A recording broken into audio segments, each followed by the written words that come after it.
이튿날 그들이 베다니에서 나왔을 때 예수께서 시장하신지라. 멀리서 잎사귀 있는 한 무화과 나무를 보시고 혹 그 나무에 무엇이 있을까 하여 가셨더니 가서 보신즉 잎사귀 외에 아무것도 없더라. 이는 무화과의 때가 아님이라. 예수께서 나무에게 말씀하여 이르시되 이제부터 영원토록 사람이 내게서 열매를 따먹지 못하리라 하시니 제자들이 이를 듣더라. 그들이 예루살렘에 들어가니라. 예수께서 성전에 들어가사 성전 안에서 매매하는 자들을 내쫓으시며 돈 바꾸는 자들의 상과 비둘기 파는 자들의 의자를 둘러 엎으시며 아무나 물건을 가지고 성전 안으로 지나다님을 허락하지 아니하시고 이에 가르쳐 이르시되 기록된 바 내 집은 만민이 기도하는 집이라 칭함을 받으리라고 하지 아니하였느냐. 너희는 강도의 소굴을 만들었도다. 대제사장들과 서기관들이 듣고 예수를 어떻게 죽일까 하고 꾀하니 이는 무리가 다 그의 교훈을 놀랍게 여김으로 그를 두려워함일러라. 그리고 날이 저물매 그들이 성 밖으로 나가더라. 그들이 아침에 지나갈 때 무화과 나무가 뿌리째 마른 것을 보고 베드로가 생각이 나서 여짜오되 라삐여 보소서, 저주하신 무화과 나무가 말랐나이다. 하나님을 믿으라. 내가 진실로 너에게 이르노니 누구든지 이 산더러 들려 바다에 던져지라 하며 그 말하는 것이 이루어질 줄 믿고 마음에 의심하지 아니하면 그대로 되리라. 그러므로 내가 너희에게 말하노니 무엇이든지 기도하고 구하는 것은 받은 줄로 믿으라. 그리하면 너희에게 그대로 되리라. 서서 기도할 때 아무에게나 혐의가 있거든 용서하라. 그리하여야 하늘에 계신 너희 아버지께서도 너희 허물을 사하여 주시리라. 예, 오늘도 주님의 보좌 앞으로 나오신 성도님들에게 하나님의 은혜와 평강이 함께 하시기를 축원드립니다. 예, 비가 아직도 오나요? 예, 아직도 옵니까? 네. 여기 와서 안 좋은 게 있습니다. 한번 들어오면 밖에 나가기 싫습니다. 예.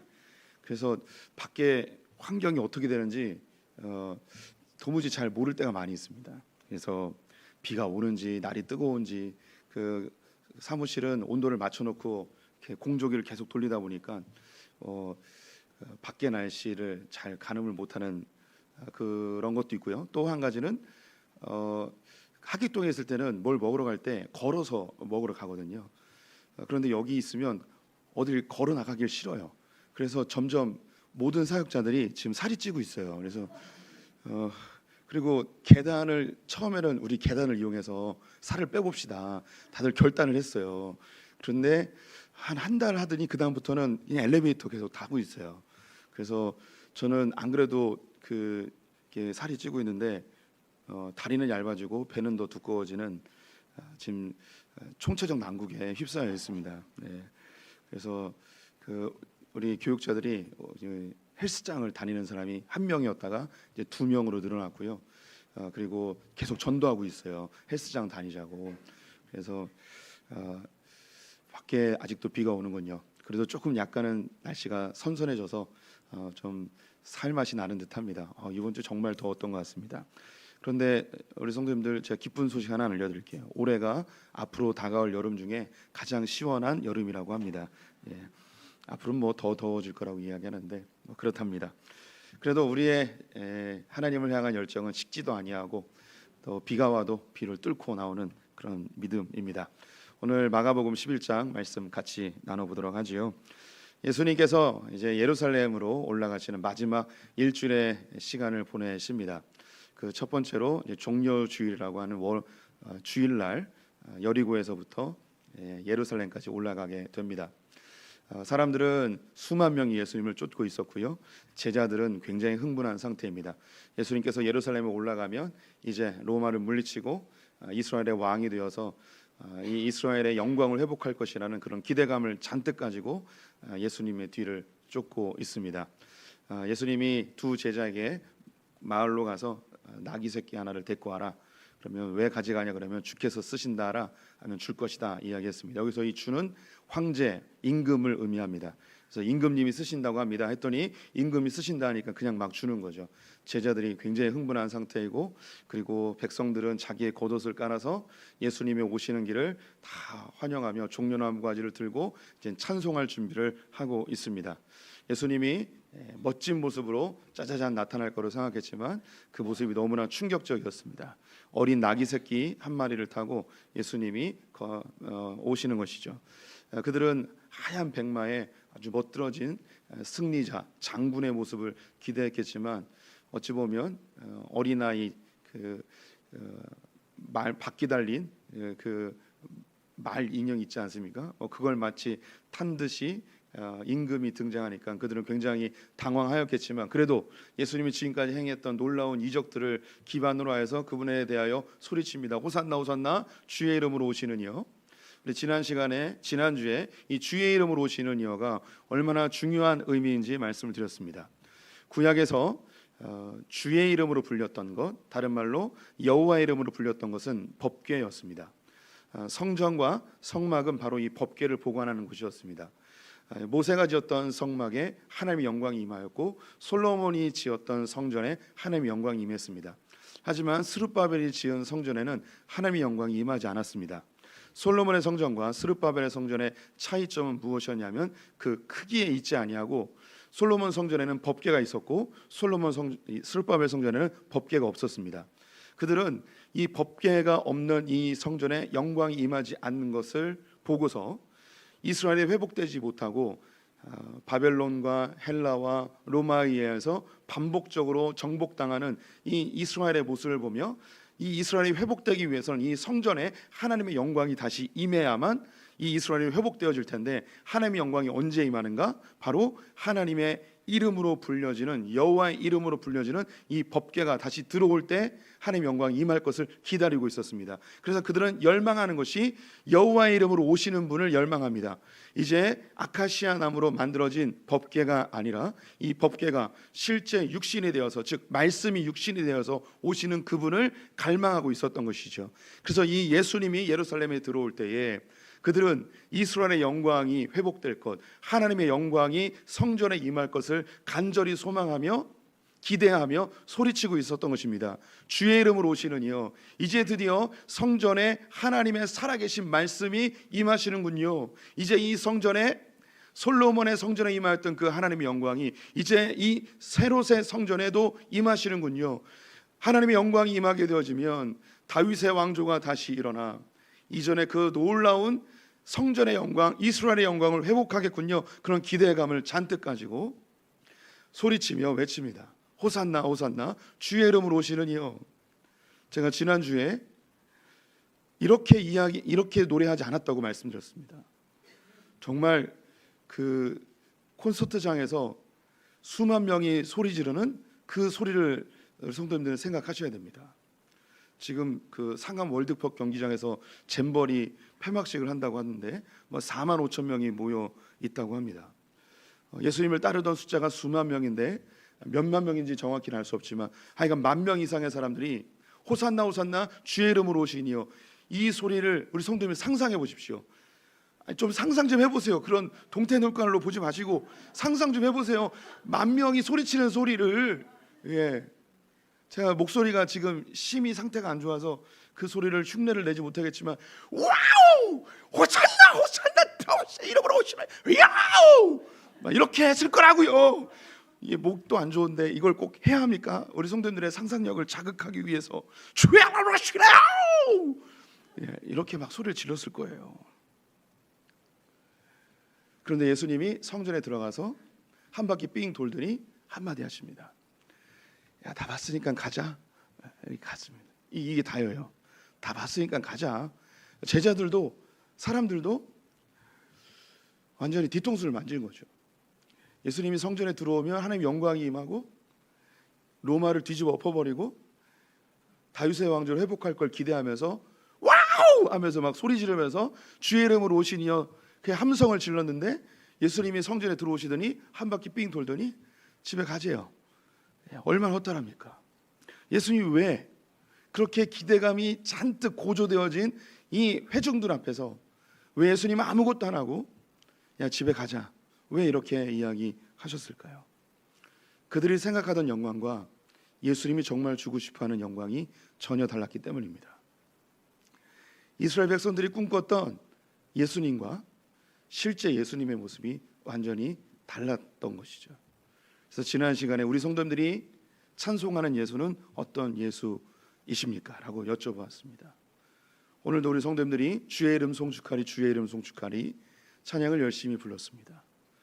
그 예수님을 환영하였던 그 호산나 호산나의 소리에 비하면 정말 빈약한 찬양이었지만 그래도 우리 성도님들은 주의 이름 송축하리 주님의 이름을 찬양했습니다. 우리 성도님들이 부르는 그 이름의 의미는 무엇입니까? 왜 주님의 이름을 그렇게 부르셨습니까? 앞에 찬송 인도자가 부르라 하니까, 손 들으라 하니까, 박수 치라 하니까 그래서 그냥 하셨습니까? 예, 그런 분들도 많이 있을 수 있습니다. 그래도 마음을 들여서 주의 이름을 송축한 분들도 있겠죠. 어떤 마음이셨습니까? 이 회중들과 제자들은 그들이 꿈꿨던 예수, 그들이 기대했던 예수를 갈망하며 소리쳤습니다. 하지만 그들이 원하던 그 예수가 전혀 다른 모습으로 나타났을 때 그들은 며칠 지나지 않아 폭도로 변하고 예수님께 침을 뱉고 예수님을 모욕하는 자들로 바뀌게 되어지죠.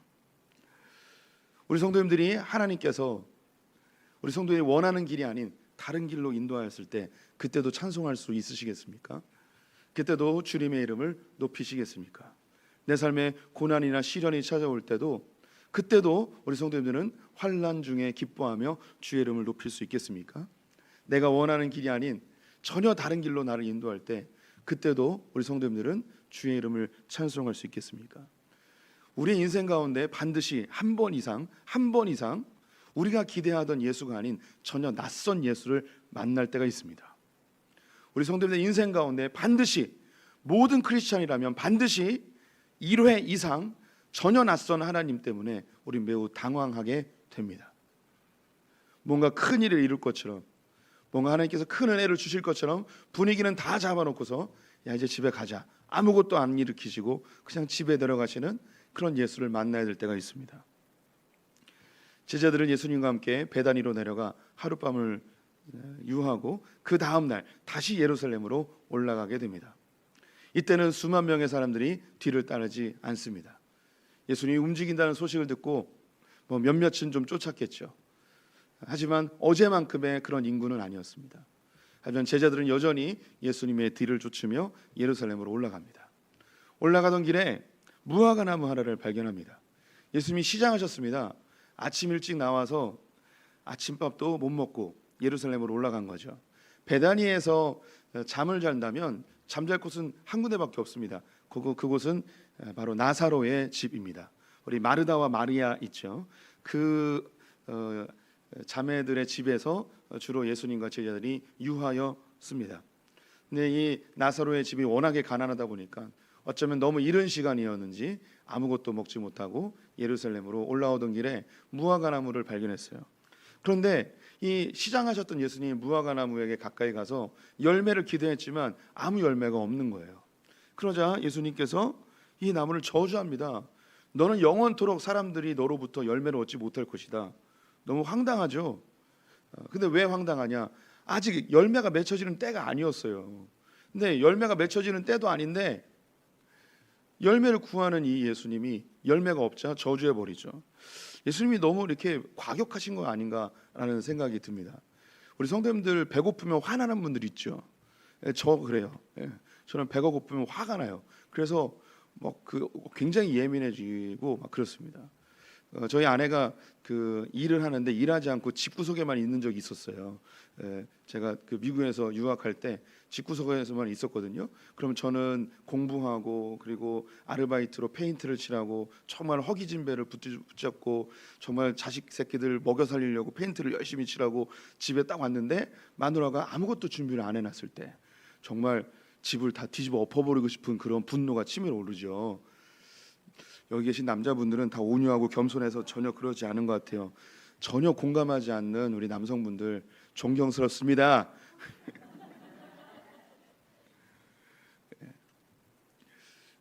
예수님은 저와 같은 성정의 분이 아니시라서 정말 이렇게 시장해가지고 너무 화딱지가 나서 이 무화과 나무를 저주했다 이렇게 보여지지는 않습니다. 그런데 예수님께서 왜 이 무화과 나무를 저주하여서 다시는 사람들이 열매를 맺지 못하게 하였는가? 분명한 목적이 있겠죠. 우리가 오늘 읽은 그 뒤에 이 무화과 나무가 완전히 메말라 있는 모습을 보게 됩니다. 처음에 예수님께서 무화과 나무를 저주한 것과 뒤에는 무화과 나무가 완전히 메말라 있는 모습을 보여주죠. 그리고 그 가운데 무엇을 장치해 놓았냐면 성전을 정결케 하시는 모습을 장치해 놓으셨습니다. 그래서 우리가 성경을 쭉 읽는 사람들에게 무화과 그 사이에 성전이 있음을 보면서 아, 예수님께서 이 무화과를 통해서 우리에게 어떤 메시지를 주시는구나, 이 성전에 어떤 메시지를 담아 놓으셨구나, 우리는 금방 알 수 있습니다. 사실 이때가 무화과가 완전히 안 맺혀지는 때는 아니었어요. 6월절이 이제 곧 앞에 있거든요. 3일만 지나면 6월절이에요. 오늘날로 우리의 6월절을 이야기하면 한 3월 말이나 4월 초쯤 됩니다. 이때는 무화과에 자그마한 열매가 맺혀지는 때이긴 해요. 그래서 그것을 어린아이들이 그리고 배고픈 사람들이 돌 무화과 나무를 따서 먹긴 합니다. 그리고 2, 3개월이 지나면 이것이 성체가 되어서 맛있는 무화과 열매가 되는 것이죠. 제가 그 어린 시절에 과수원에서 지냈어요. 할아버지가 15년 동안 과수원직을 하셨고 저희 아버지 역시 과수원을 경작하셨습니다. 저희 집에 배과수원, 복숭아과수원, 사과나무 과수원 이런 과수원들이 있었어요. 그러면 그 어린 시절에 다 배고프잖아요. 그래서 봄철에 나물이나 열매들이 맺히는데 여름 되기 전에 이 4월, 5월 되면 먹을 게 진짜 없어요. 산딸기도 없고요. 그 새순이 나는 것도 없이 많이 이제 거칠어져요. 옛날에 우리 성도님들 풀 뜯어 먹고 그런 적 있으시죠? 예. 저만 먹은 것 같은데 까마죽 먹고, 까마죽 아시죠? 우리 그 젊으신 분들은 모르는데 그 시궁창 뒤에 가면 까마죽 따먹고요. 그 싱아라고 하는 그 세모난 그 시큼한 그 잎사귀 있어요. 가시 달린 거. 모르는 분들도 있는데 모르고 넘어가세요. 예, 그런 거 싱아 이렇게 따먹고요. 그리고 소들이 뜯어먹는 소풀이 있어요. 약간 그 넓적한데요. 그걸 따서 그 밑에 씹어 먹으면 굉장히 맛있어요. 이것도 없으면 이제 뭘 먹어야 되냐면 개미를 잡아 먹어야 돼요. 그래서 개미가 이제 그 봄 되면 다 나와요. 그 비 오고 그러면 다 나오죠. 그러면 개미 잡아서 뒤 그 똥구멍 딱 따가지고 빨아 먹어요. 그러면 시큼하고 달달한 게 이렇게 나오거든요. 제가 그렇게 살았어요. 예.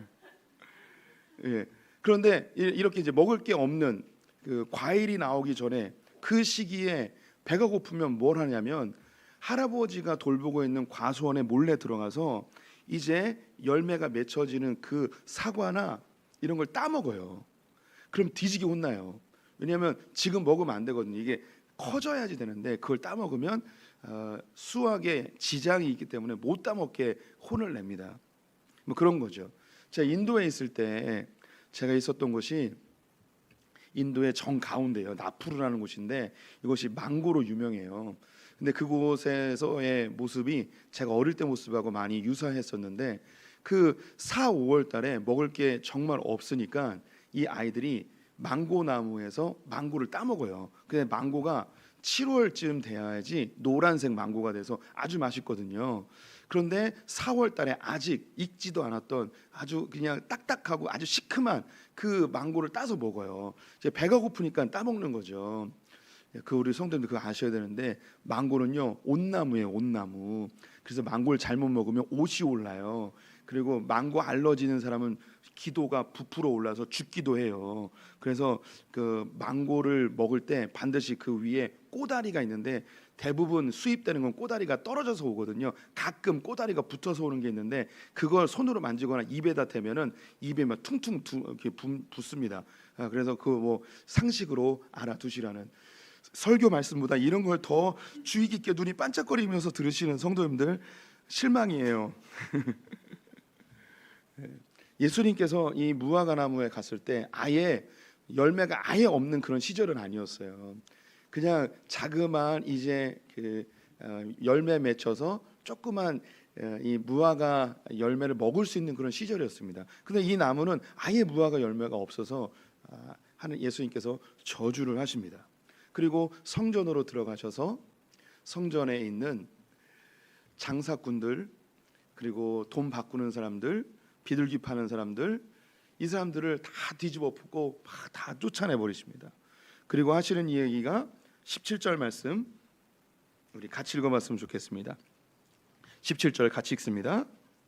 이에 가르쳐 이르시되 기록된 바 내 집은 만민이 기도하는 집이라 칭함을 받으리라 하지 아니하였느냐 너희는 강도의 소굴을 만들었도다 하시매. 예수님께서 성전에 여호와의 이름, 주의 이름으로 오시는 이로 성전에 들어갔습니다. 이스라엘 백성들이 기대했던 것은 이스라엘이 회복되고 이스라엘의 영광을 되찾아서 부유한 나라를 만드는 게 그들의 소원이었습니다. 근데 예수님이 그들의 소원대로 하지 아니하고 하나님의 뜻대로 이 성전을 바꾸기 시작하십니다. 사람들이, 백성들이 원하는 성전이 아니라 하나님이 원하시는 성전을 만드는 거였어요. 하나님이 원하시는 성전은 무엇이었냐면 여기 써 있기를 만민이 기도하는 집이라고 되어 있습니다. 이 만민이 기도하는 집이라 하니 세상에 있는 모든 사람들이 와서 기도한다, 이렇게 이해될 수 있습니다. 그것이 첫 번째 해석 맞습니다. 성전에 들어가면 제일 먼저 만나는 곳이 어디냐면 이방인의 뜰이라는 곳입니다. 이방인의 뜻은 만민이, 전 세계에 있는 모든 사람들이 예루살렘에 와서 예루살렘 성전에 들어와서 예루살렘 성전을 볼 수 있는, 그리고 예루살렘 성전을 향해서 기도할 수 있는 곳이 바로 이 이방인의 뜰이에요. 성전 안에는 못 들어갈지라도 하나님의 영광에 대한 소문을 듣고 하나님의 그 놀라운 말씀에 대한 이야기를 들은 세계 각국에 있는 사람들이 예루살렘으로 찾아와 그 하나님의 영광을 멀리서나마 볼 수 있고 그 하나님의 성전을 향하여 기도할 수 있는 곳이 바로 이 이방인의 뜰이었습니다. 더불어 만민이 기도하는 집이라 이야기하였는데 이것을 달리 해석하면 어떻게 되냐면 만민을 위하여 기도하는 곳이기도 합니다. 마치 세상과 하나님 사이의 교집합과 같은 곳이 이방인의 뜰입니다. 하나님의 백성들이 이방인의 뜰에 와서 만민을 위하여 기도하고 만민이 이방인의 뜰에 와서 하나님을 바라보고 기도하는 교집합과 같은 곳이 바로 이 이방인의 뜰이에요. 근데 이곳에서 지금 장사를 하고 있는 거예요. 당시 우리 성도님들은 아시는 분들은 알겠지만 이스라엘 사람들은 로마의 화폐를 사용하고 있었습니다. 그런데 성전에 들어가서 성전세를 내기 위해서는 성전에서만 사용하는 화폐를 사용해야 돼요. 그래서 로마의 돈을 가지고 와서 이방인에 대해서 환전을 하고 성전에서 쓰는 세겔로 바꿔서 성전세를 내게 됩니다. 그런데 여기에 이 돈을 환전해 주는 사람들이 대부분 대제사장들과 결탁되어진 사람들이에요. 여기서 수수료를 많이 떼어서 절반은 대제사장들에게 주고 절반은 자기들이 먹는, 그래서 이 대제사장들이 이 환전을 통하여서 상당히 많은 그 이익을 얻고 있는 곳이 바로 이방인의 뜰이었습니다. 또한 이 성전에서 제사를 지낼 때에는 흠이 없는 짐승으로 제사를 지내야 합니다. 하지만 이 이스라엘 사람들이 먼 갈릴리나 저 유대 땅 저 변방에서부터 양이나 염소, 소를 가지고 오게 되어지면 오는 길에 상처를 입을 수도 있고 그들이 병에 걸릴 수도 있습니다. 그래서 그들은 돈을 가지고 편리하게 와서 이방인의 뜰에서 그들이 원하는 짐승을 사서 하나님께 예배를 드립니다. 그런데 이 이방인의 뜰에서 소나 양이나 염소를 판매하는 이 사람들이 당연히 대제사장들과 결탁되어 있는 사람들이겠죠. 이들이 좋은 짐승, 흠없고 깨끗한 짐승을 팔아야 함에도 불구하고 그들은 돈을 더 벌기 위해서 상처나고 흠이 있는 이런 짐승들을 팔면서 대제사장은 그것을 눈감아주고 그것으로 예배를 드려주는 그런 강도의 소굴로 바뀌어진 곳이 바로 이곳이었습니다. 이것을 다 뒤집어 엎어버린 거예요. 이스라엘 사람들은 이 여호와의 이름으로 오시는 분이 성전에 임하면 그들이 원하는 부강한 나라, 이스라엘의 영광을 회복할 거라고 생각했는데 예수님은 그들이 생각하는 것과 전혀 다른 일을 하셨습니다. 성전을 깨끗하게 하시는 거였죠. 우리 성도님들이 예수의 이름을 부르고 예수님이 내 삶 가운데 임재하길 간절히 원할 수 있습니다. 저 역시 그랬습니다. 우리 성도님들이 부흥회나 기도원 같을 때 가서 간절히 부르짖는 그 기도의 그 목소리들이 거의 비슷합니다. 주님, 내 삶 가운데 임재해 주십시오. 내 삶을 간섭하여 주십시오. 내 삶을 주관하여 주시옵소서. 내 삶의 주인 되어 주시옵소서. 이렇게 기도합니다. 그런데 그렇게 똑같은 기도를 하는데 그들이 정말 원하는 것은 뭐냐면, 주님께서 내 삶에 오게 되어지면 내가 갖고 있는 능력보다 주님의 능력이 더 크시니까 더 능력 있는 삶을 살 거라는 기대감을 갖고 있는 거예요. 공부를 잘 못하던 저는 주님이 내 삶 가운데 임재하시고 나를 주관해 주길 바라고 성령이 충만케 되길 간절히 원했습니다. 제가 왜 그렇게 간절히 원했는가? 내 머리는 돌머리지만 주님 임재하시면 내 머리를 천재의 머리로 바꿔줄 거라는 그런 소망이 있었습니다. 우리 성도님들 삶 가운데 재정이 없다면 주님, 내 삶 가운데 임재해 주십시오. 그 임재해 주십시오라는 그 고백 안에는 나는 돈 버는 재주가 없으니 주님께서 오셔서 로또 번호 6개 좀 알려주십시오, 이런 의미가 담겨 있는 거죠. 그런데 주님께서 우리 성도님의 삶 가운데 왕으로 임재하셔서 진짜 하고 싶은 일은 무엇인가 하면 우리를 깨끗게 하고 싶어 하십니다. 우리의 마음속에 있는 더러운 것들을 깨끗게 하길 원하십니다. 하나님이 성전에 임하셨는데 하나님이 원하시는 열매가 없을 때에 하나님은 이 성전을 향하여 어떻게 말씀하실까요? 예수님께서 무화과 나무에 찾아가셔서 허기지셔서 열매를 기대했는데 그곳에 열매가 없자 영원히 사람들이 너로부터 열매를 얻지 못할 것이다 라고 저주하셨고, 그게 그대로 되었습니다. 하나님이 소풍기에 오셔서 소풍기에 기대하는 열매가 있겠죠. 그런데 그런 기대하는 열매가 없었을 때에 잎은 무성합니다.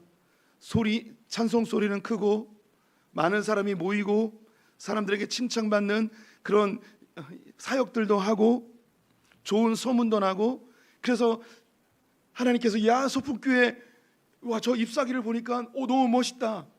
야, 저 소풍교회 한번 가봐야겠다. 저 소풍교회 가면 내가 기대하는 열매가 있겠지. 찾아왔는데 잎사귀는 무성했지만 열매가 없다면 하나님께서 소풍교회를 향하여 뭐라고 말씀하실까요?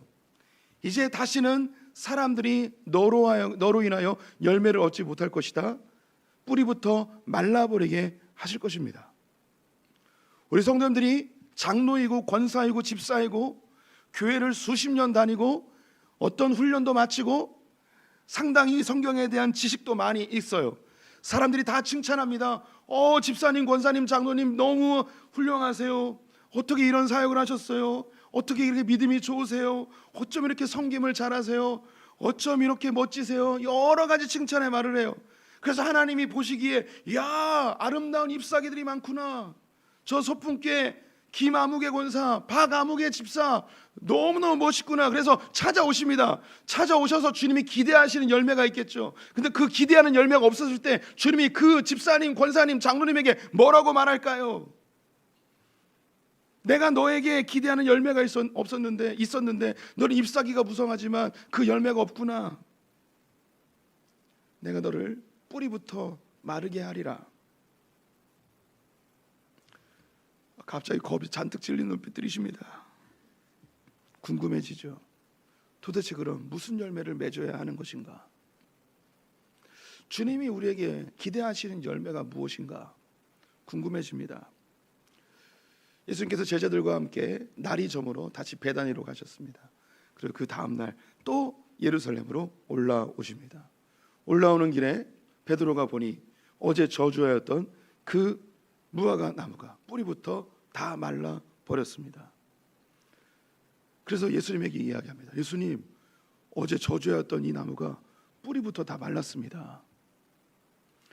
그러면 우리 성도님들이 그렇게 베드로가 물어봤으면 어떻게 대답하는 게 정상적인 대화일까요? 이 나무가 왜 말랐는지 아니? 뭐 이렇게 설명해 줘야 될 거 아니에요? 근데 예수님이 뜬금없이 뭐라고 이야기하냐면 22절에 예수께서 그들에게 대답하여 이르시되 하나님을 믿으라. 아니, 무화과 나무가 뿌리부터 말랐는데 하나님을 믿으라, 이 말을 하십니다. 아니, 무화과 나무가 말라버린 거하고 하나님을 믿으라는 것과 무슨 연관성이 있을까요? 이것이 바로 하나님이 우리에게 기대하시는 첫 번째 열매입니다. 소풍교회가 겉으로 보기에 좋은 예배당과 좋은 소문과 또 훌륭한 성도님들이 이 안에 많이 모여 있다 할지라도 이 가운데 반드시 있어야 될 열매가 있는데 그 열매는 바로 믿음의 열매입니다. 하나님을 잘 믿어야 돼요. 우리 성도님들은 주님을 믿으십니까? 어떤 주님을 믿으십니까? 우리도 주님께 기도합니다. 내게 믿음을 주십시오. 강한 믿음을 갖고 싶습니다. 왜 강한 믿음을 갖고 싶은가? 일이 잘 되면 주님을 잘 믿어요. 평안하면 주님이 잘 믿어져요. 그런데 힘들면 주님이 안 믿어져요. 주님이 나에게 내가 원하는 대로 다 해줘야지 주님을 믿어요. 내가 원하는 대로 되지 않으면 주님을 믿질 못해요. 성경에 믿음의 열매에 대한 부분들이 많이 언급되어 있는데, 그리고 그 중에 제일 대표적인 믿음의 열매에 대해서 언급하는 성경 구절 하나를 보면서 주님이 원하시는 진짜 믿음이 무엇인지 확인을 해보고 가겠습니다. 로마서 5장 1절부터 4절의 말씀을 같이 읽어보도록 하겠습니다. 그러므로 우리가 믿음으로 의롭다 하심을 받았으니 우리 주 예수 그리스도로 말미암아 하나님과 화평을 누리자. 또한 그로 말미암아 우리가 믿음으로 서 있는 이 은혜에 들어감을 얻었으며 하나님의 영광을 바라고 즐거워하느니라. 다만 이뿐 아니라 우리가 환난 중에도 즐거워하나니 이는 환난은 인내를, 인내는 연단을, 연단은 소망을 이루는 줄 알미로다. 아멘. 로마서는 믿음에 대해서 언급을 하죠. 믿음은 내가 원하는 대로 하나님이 해주실 때 그때 믿음뿐만 아니라 환난 중에, 연단 중에 그때도 여전히 주님을 신뢰하는 게 진짜 믿음입니다. 내가 원하는 대로 걷지 않을지라도 나의 목자 되신 주님께서 나를 반드시 푸른 초녀가 맑은 물가로 인도하실 것을 신뢰하고 끝까지 주님을 믿으며 그 믿음의 길을 걷는 것, 이게 진짜 믿음인 거죠. 주님이 나를 사망의 음침한 골짜기로 인도하실지라도 주님이 나와 함께 하심을 신뢰하고 그 길을 걷는 것이죠. 내가 감당치 못할 시험을 허락지 아니하시고 시험 당할 쯤에 피할 길을 내시는 그 하나님을 신뢰하고 한 걸음 한 걸음 걷는 게 진짜 믿음인 거죠. 내 삶에 실수나 고난이나 어려움이 있을지라도 모든 것을 합력하여 선으로 바꾸시는 그 하나님을 신뢰하고 걷는 것이 진짜 믿음입니다. 믿음은 요술방망이가 아닙니다. 우리 성도님들 흔히 교회에서 믿음 좋다라고 이야기할 때 도대체 믿음 좋은 게 뭘까요? 흔히 교회에서 믿음 좋다고 이야기한다면 어떤 게 믿음 좋은 건가? 교회 안 빠지고 잘 나오는 사람을 대해서 믿음 좋다라고 이야기합니다. 또 때로는 교회 봉사 열심히 하고 좀 웃는 모습으로 성도들에게 상냥하게 대하면 믿음 좋네요 라고 이야기할 수도 있습니다. 또 때로는 어떤 고난이나 시련이 찾아왔을 때에 열심히 기도하였는데 기도 응답이 빨리 되어지면 믿음 좋다고 이야기합니다. 제가 고등부 있을 때 1년 후배가 아주 좋은 대학을 갔습니다. 이 친구는 교회 거의 안 나왔습니다. 그런데 좋은 대학에 붙으니까 교회 권사님들이 그 어머니에게 다 이렇게 이야기했습니다. 엄마가 믿음이 좋으니까 아들이 좋은 대학을 가는군요. 우리 엄마가 믿음이 없어서 저는 지방대 갔습니다. 그런 게 진짜 믿음일까요? 그분들에게도 믿음이 있습니다. 그런데요, 진짜 믿음은 환난 중에도 주님을 신뢰하는 것입니다. 주님의 연단의 손길을 신뢰하고 주님께 나를 맡기는 게 진짜 믿음입니다. 우리 성도님들은 믿음의 열매를 맺으셔야 됩니다. 반대로 믿음의 반대말이 뭘까요? 믿음의 반대말은 율법입니다. 행위입니다. 우리는 믿음으로 구원받죠. 반대가 행위로는 구원받지 못한다고 이야기하잖아요.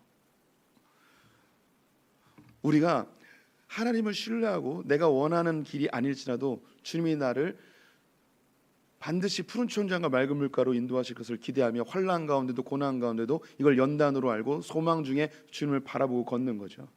이것이 믿음이에요.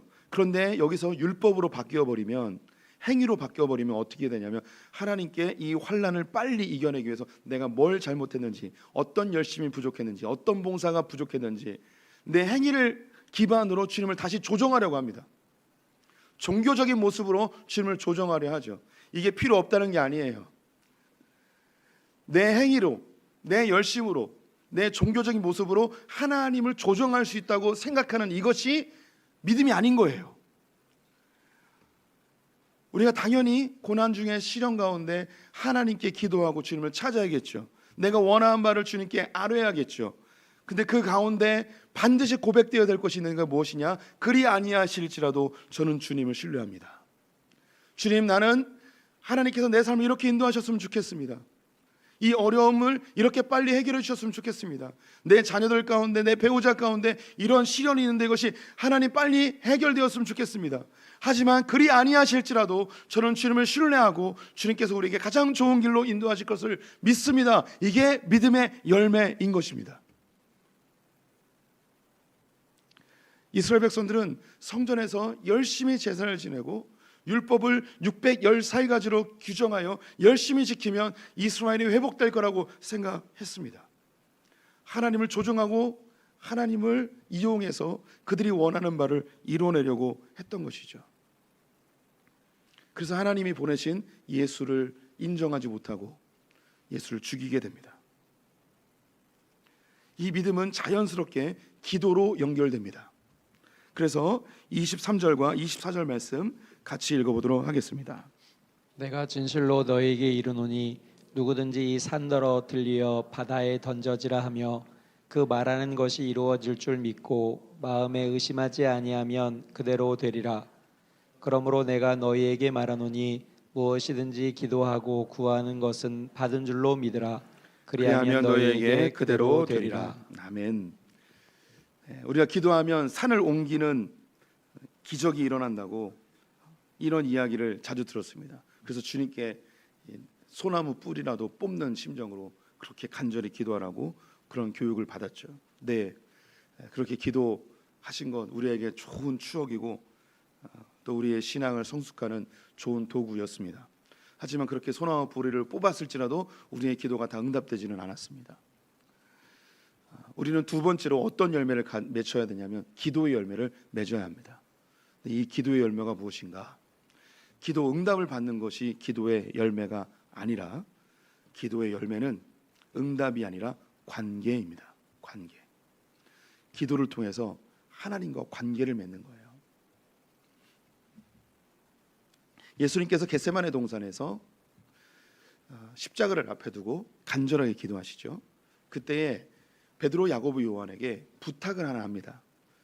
좀 멀찌감치 떨어진 곳에서 부탁을 했는데 뭘 부탁했는지 아시죠? 날 위해 기도하라고. 이 베드로와 야고보, 요한이 기도한다면 이 기도가 무엇이냐면 예수 그리스도와 관계를 맺는 거예요. 연결되는 거죠. 기도는 연결시키는 거예요. 관계를 맺는 거예요. 베드로가 사도행전 12장에 보게 되면 예수 전하다가 감옥에 갇히게 됩니다.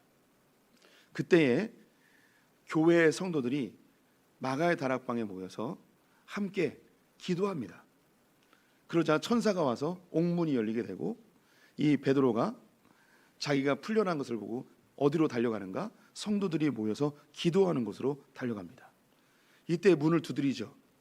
그래서 누가 뛰어나오냐면 그 집에 있었던 소녀 한 명이 뛰어나옵니다. 그 소녀의 이름이 로데예요. 로데. 장미라는 뜻인데요.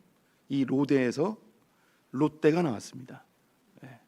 그래서 그 젊은 베르테르의 슬픔에서 이 베르테르가 좋아하던 여자가 롯데거든요. 그래서 롯데 신격호 회장이 젊은 베르테르의 슬픔을 읽고서 이 롯데라는 아이 여자의 이름에 반해가지고 그래서 회사 이름을 롯데라고 지었다는 믿거나 말거나 하는 이야기.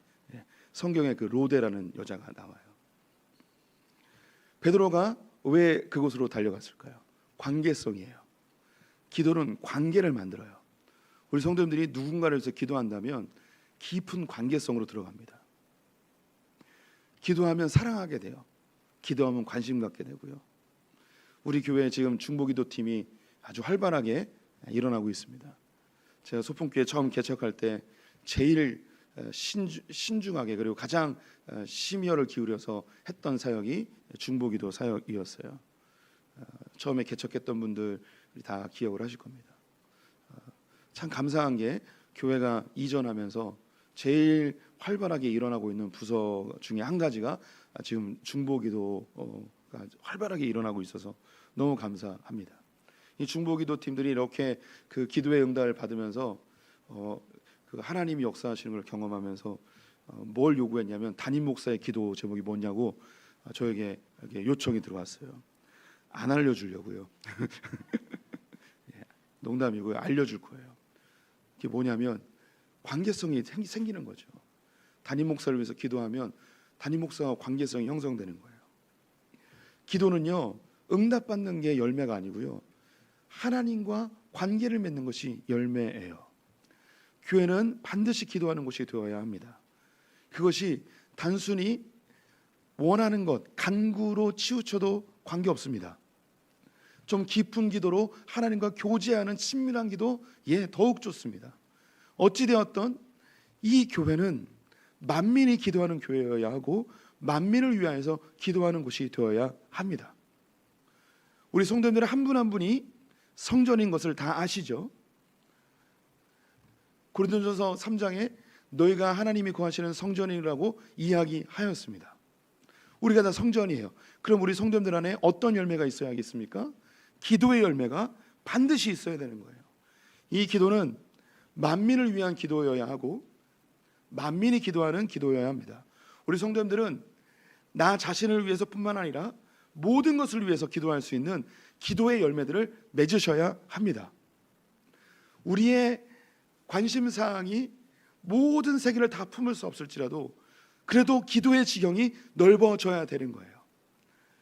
나를 위해서만, 내 자녀를 위해서만, 내 가족을 위해서만, 당연히 기도해야겠죠. 하지만 기도의 지경이 점점 넓어져야 해요. 이 성전은 만민을 위한 기도의 집이기 때문이죠. 우리 성도님들은 한 분 한 분을 하나님의 성전으로 부르셨다면, 예수 그리스도가 임재하신 하나님의 성전이라면 반드시 어떤 열매를 맺어야 되는가? 기도의 열매를 맺으셔야 합니다. 우리 교회는 대표 기도를 할 때에 반드시 기도 제목을 제시하고 그 기도 제목에 기반하여서 기도하게끔 합니다. 왜 기도 제목을 제시하는가? 기도 제목을 제시하지 않으면 대표 기도하는 분들이 기도가 거의 똑같아요. 참 놀랍게도 아무도 학원 다니지 않았는데 지금은 처음 시간이 오니 마치는 시간까지 우리가 알고 지은 죄 모르고 지은 죄 다 용서하여 주시옵소서. 유치부로부터 노년에 이르기까지 주님 은혜를 허락하여 주시옵소서. 도대체 이걸 누가 가르쳤는지 알 수 없지만 모든 기도자들이 똑같은 기도를 하고 있습니다. 다른 교회의 기도를 들어보세요. 다른 교회 대표 기도 들어보세요. 그럼 거의 대부분 기도의 내용이 똑같아요. 우리 교회 잘 되게 해주세요. 우리 목사님 잘 되게 해주세요. 우리 부서들 잘 되게 해주세요. 그리고 조금 더 확장되어지면 우리 교회가 파송한 교회 그 선교사님 잘 되게 해주세요. 이 정도 기도하죠. 세계를 품는 기도를 하지 못해요. 그래서 이 기도의 지경을 넓혀야 하기 때문에 모든 기도자들에게 기도의 지경을 넓히는 기도를 시키고 있습니다. 우리 성도들은 만민을 위한 기도자가 되셔야 합니다. 기도의 열매를 맺으셔야 해요. 왜? 성전은 만민을 위하여 만민이 기도하는 집이기 때문입니다. 우리가 이렇게 기도하면 산이 옮겨진대요. 이렇게 기도하면 주님이 다 들어주신대요. 성전에서의 기도가 뭔지 아시겠죠? 그냥 나를 위한, 내 문제를 위한 기도가 아니고 만민을 위한 기도를 할 때에 산이 옮겨진다는 거예요. 세계 선교지에서는 이루 말할 수 없는 놀라운 일들이 일어나고 있습니다. 그들을 위해서 기도하는 사람들이 있기 때문이죠. 소풍교회가 이렇게 아름답게 만들어지는 거 우리 성도들의 기도 덕분입니다. 하나님께서 우리의 기도에 이 자리까지 오게 하는 응답을 주셨습니다. 산이 옮겨지는 일이죠. 공치사 같은데요. 교회가 이렇게 멋지게 분립되는 거 본 적 있으십니까? 이렇게 아름답게 교회가 두 개로 분립되어서 두 교회가 아름답게 성장하는 이런 모습 상상이나 해보셨습니까? 싸워서 깨지는 경우는 종종 보죠. 그런데 이렇게 아름답게 헤어지는 모습, 아픔은 있죠. 하지만 하나님 나라의 확장, 우리 성도들의 기도, 또 낮은 숲 교회 성도들의 기도가 이런 놀라운 일을, 상상도 할 수 없는 일들을 하나님께서 하세요. 나를 위해서가 아니고 만민을 위해서 기도할 때, 하나님 뭘 기뻐하실까를 고민하며 기도할 때 산이 옮겨지는, 하나님이 응답하시는 기도가 일어나게 됩니다. 세 번째, 어떤 열매를 맺어야 되는가? 25절 말씀 같이 읽어보겠습니다. 서서 기도할 때 아무에게나 혐의가 있거든 용서하라. 그리하여야 하늘에 계신 너희 아버지께서도 너희 허물을 사하여 주시리라 하시니라. 세 번째 열매는 용서의 열매입니다. 성전은 용서의 장소입니다. 하나님이 죄를 가지고 온 자들의 모든 죄를 용서하시는 장소가 성전이죠. 이걸 다 아시죠?